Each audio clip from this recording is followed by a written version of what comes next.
Welcome to Python nights. आज की इस वीडियो में हम लोग ये जानेंगे कि ऑपरेटर ओवरलोडिंग क्या होती है और क्लास के अंदर किस तरह से हम अपने कस्टम ऑपरेशंस को यूज कर सकते हैं। ये सब कुछ जानेंगे हम आज की इस वीडियो में। तो फिर बिना टाइम को जाया के अपनी आज की वीडियो स्टार्ट करते हैं। Let's start the intro.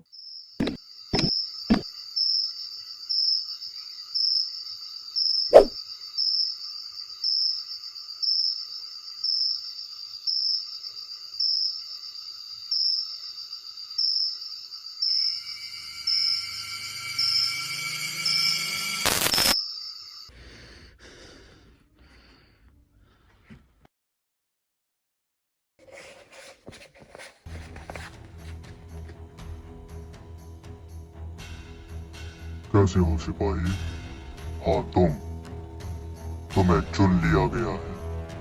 तुम्हें इस ताकत के लिए चुन लिया गया है।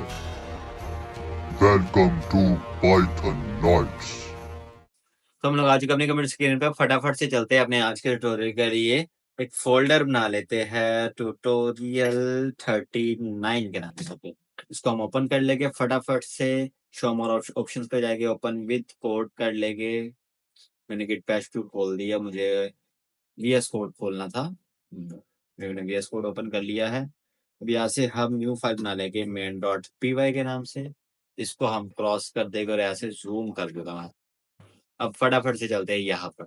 ऑपरेटिंग ऑपरेटर ओवरलोडिंग, ठीक है। अब ये इसका मतलब क्या है?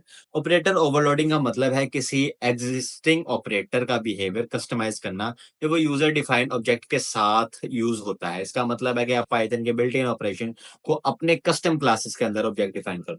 मतलब एक आपने वैल्यू दी एक क्लास के अंदर और क्लास एक के अंदर आपके पास एक वैल्यू है, ठीक है। उसको आपने एक वेरिएबल में स्टोर कर लिया। फिर दोबारा एक और वेरिएबल में स्टोर किया हुआ उनको आप ऐड करना चाह रहे हो, माइनस करना चाह रहे हो। उनकी वैल्यू कोई भी इंटीजर वैल्यू है, ठीक है। उसको आप करना चाह रहे हो तो वो क्लास आपको इजाजत नहीं देगी जब तक उसके अंदर आप ये वाले मेथड्स नहीं बनाओगे, ठीक है। ये इनको डंडर मेथड्स के हमने में देखा था कि अंडरस्कोर अंडरस्कोर से शुरू होने वाले डंडर मेथड्स होते हैं, ठीक है। ये वाला आप कोई भी करना है तो आपको ये वाला मेथड उसके अंदर बनाना पड़ेगा। ये किस तरह से बनाते हैं मैं आप लोग को अभी इस एग्जांपल के अंदर बता देता हूँ। इस एग्जाम्पल में देख सकते हो कि हमने यहाँ पर कोई भी नहीं बनाया हुआ। यहाँ पे हमने सिर्फ दो जो एट्रीब्यूट्स को पास किए हुए, एक सेट डॉट एक्स है, एक सेट डॉट वाई है।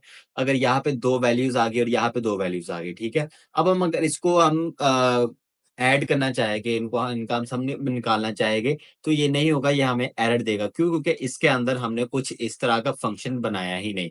लेकिन जब हम यहाँ पर बना देंगे, यहाँ पे underscore underscore add underscore underscore का फंक्शन बना देंगे और इसको हम ये इस तरह बताएंगे कि भाई अगर इसको ऐड करना हम चाहे तो फिर इसको इस तरह से करने वाली एग्जांपल मैं करता हूँ कॉपी और लेकर चलता हूँ आपको। अब इस एग्जांपल को सबसे पहले मैं आप लोगों को थोड़ा सा समझा देता हूँ। अब ये देखना, यहाँ पर दो हमारे पास एट्रीब्यूट्स है एक्स और वाई।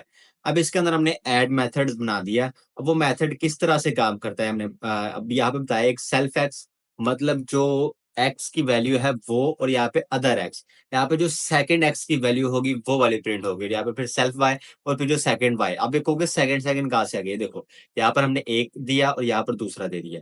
जब हम इन दोनों को इन दोनों के अंदर जोड़ेंगे तब ये यहाँ पर अदर वाई बन जाएगा।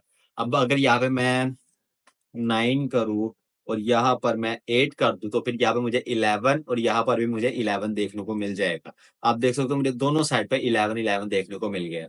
ठीक है। अगर हम इसके बिना अगर करते हैं, हम ये मेथड बनाने के बिना अगर हम ये काम करने की कोशिश करें, मैं इसको अगर कमेंट आउट करूँ, इस लाइन को मैं ऐसा करता हूँ रिमूव कर देता हूँ, अब देखना मुझे एरर देखने को मिल जाएगा। ठीक है भाई, ये वाला ऑपरेशन की क्लास के अंदर डिफाइन ही नहीं है, मैं इसको कैसे कर दूँ? ये आपने मुझे बताया ही नहीं। ये वही वाला ज़िद्दी बच्चा है जिसको कहो कि भाई अगर ये ले आओ, एक चीज़ ले आओ, अगर वो चीज़ ना मिले तो दूसरी चीज़ नहीं लेके कहा भाई वो तो मुझे बताया ही नहीं था। मैं तो एक चीज़ लेने गया था बस वही। ये वाला भी वहीं पे काम हो जाएगा। इसको बताना कि भाई अगर इसको हम कॉन्कैटिनेट करना चाहे, मतलब इनको दोनों को प्लस करना चाहिए, सॉरी कॉन्कैटिनेट स्ट्रिंग को हम करते हैं, यहाँ पे हम इनको ऐड करते हैं। अगर हम इनको ऐड करना चाहे तो फिर इसको इस तरह से इसका एक्शन जो है वो परफॉर्म करना है। एक-एक चीज़ डिफाइन करनी है, तब ये काम करेगा। बहुत ज़िद्दी बच्चा है, ठीक है? ये देखो अब ये काम कर रहा है, दोनों तरफ से। ये है सिंबल सा। मैं इसको आपकी एक और भी एग्ज़ाम्पल देता हूँ, अगर आप इसकी एक्सप्लेनेशन पढ़ना चाहो तो पढ़ लो। ये वाली जो है मल्टीप्लिकेशन की एग्ज़ाम्पल है। ठीक है। इसके की पॉइंट्स मैं ज़रा आप लोगों को बता दूँ, ऑपरेटर ओवरलोडिंग से रीडेबिलिटी और फंक्शनैलिटी दोनों इम्प्रूव होती है। अब वो किस तरह से इम्प्रूव होगी रीडेबिलिटी और फंक्शनैलिटी? रीडेबिलिटी इस तरह से इम्प्रूव होगा, आपको पता चल रहा होगा कि भाई ये वाली वैल्यू ये इस वैल्यू के अंदर ऐड हो रही है। हाँ, एक और चीज़ मैं आप लोग को बताता चलूँ, इस एग्ज़ाम्पल में अगर आप इसको यूज़ नहीं करना चाहते तो कोई मसला नहीं, इसको आप यूज़ किए बिना यहाँ तक भी अगर आप काम रखना चाहते हो तो रख सकते हो। आपने ये एडिशनल ऐड किया है। अगर फॉर देन अगर आपको करना चाहो, आप सिंपल इसको रिमूव भी करके इसको सिंपल प्रिंट कर सकते हो। मैं आप लोग को दिखाऊँ, अगर मैं इसको